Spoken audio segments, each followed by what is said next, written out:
So today was the first day of Packers OTAs, but unfortunately, media was not allowed to be there, so we don't have any updates, at least as of yet, about what happened today. Maybe we'll hear more tomorrow, but the media will be allowed tomorrow, so I'll be out with some videos breaking down specifics of what's going on over there, and I will also cover it in my newsletter as well. And I should be out with a Packers Q&A answering some questions in my newsletter either in the next few days or sometime later this week.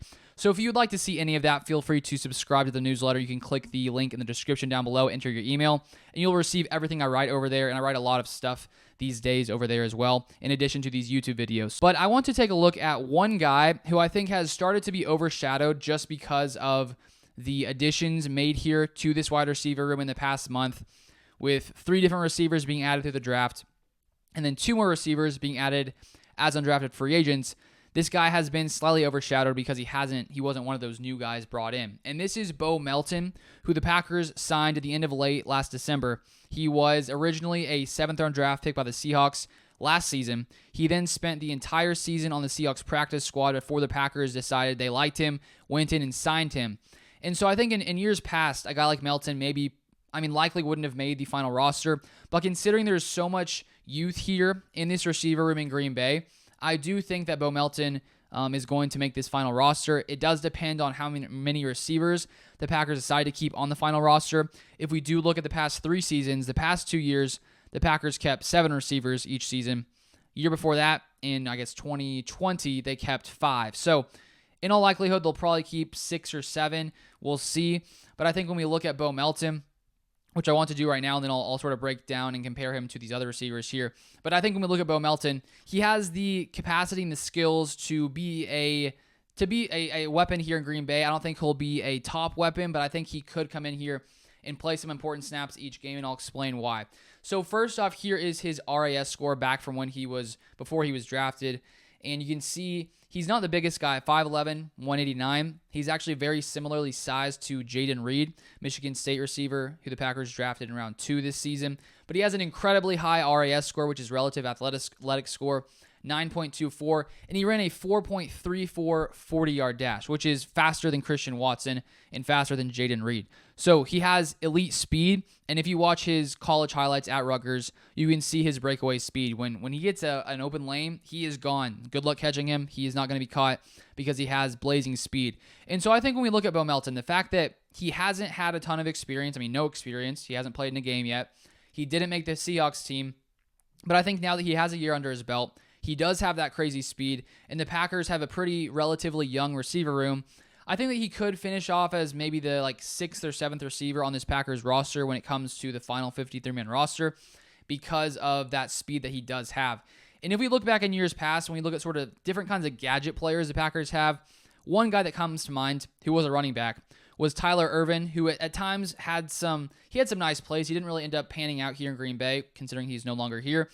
But I feel like Beau Melton could fit a similar role to that, where maybe he doesn't get a ton of snaps as a receiver, but when he does come in, the Packers utilize him in jet sweeps, jet motions, those kinds of things, because when you can get a guy like him, the ball in his hands, moving at the speed that he moves, if you can get an open lane, he can take it to the house. And so I think that's sort of a role that he could potentially fill here for this Packers offense, because when we do look at the receivers, Christian Watson, I would say, number 1 receiver. Romeo Doubs, number 2 receiver. I would guess Jayden Reed is number 3 at the slot. Then you have Samori Toure as well, who I'd say is the 4th guy. And I'd say those 4 are at the top right now. And then you have a guy like Dontavian Wicks, drafted round 5, who has incredible athleticism. Struggled a little his final season in college, but I think he also has a good chance of making this roster, just being a 5th-round pick. I think that if the Packers did decide to release him, some other team would pick him up. So when I at least right now, the way I have these guys ranked is I would put Beau Melton right behind Wicks just because Melton was a 7th-round pick. Wicks was a 5th-round pick this past season. And so I think that if the Packers do keep 6, Melton will likely be one of the final guys because of that speed that he does have. And they could also potentially utilize him on special teams. I saw some highlights from college. He did return some kicks. I'm not sure if he did punts as well, but I think that he could be used there because he has that speed. And while Keyshawn Nixon was an elite returner last year for the Packers as the kick returner, I think that Melton could have a chance to get some work at punt returner. I think Jaden Reed could as well, but Melton with that speed, as I said, has a chance to do that. So overall, I do think Beau Melton has been overshadowed recently, and I think that when we look at his size and his speed, he does look similar to Jaden Reed in my opinion. And if we do another interesting factor as I was researching for this video, if you look at his quarterback at Rutgers, he threw 7 touchdowns and 7 interceptions in his final season with Beau Melton, and so he clearly did not have great quarterback play. So when you have subpar quarterback play, it's hard to be an elite receiver, but clearly I think he still has that speed, the athleticism to at least be some kind of a difference maker. I don't think he'll come in here and become one of the top 3 Packers receivers, but he could be one of those final guys on the roster this season that from time to time can, make some nice plays and potentially be a special teams guy. So those are my thoughts on that. We'll sort of see what happens here in OTAs and then training camp when it does finally come here. But as I said, today's OTAs, no news from there because no one was there, no media, but tomorrow there should be some information, so I'll cover that on my channel, so feel free to subscribe. I'll also be covering a lot more on my newsletter, and I'm trying to write a lot more there, so if you want to get everything I have to say, you can subscribe to that. Link will be in the description. You just click it, put your email in. Once you put your email in, you'll get everything I write there.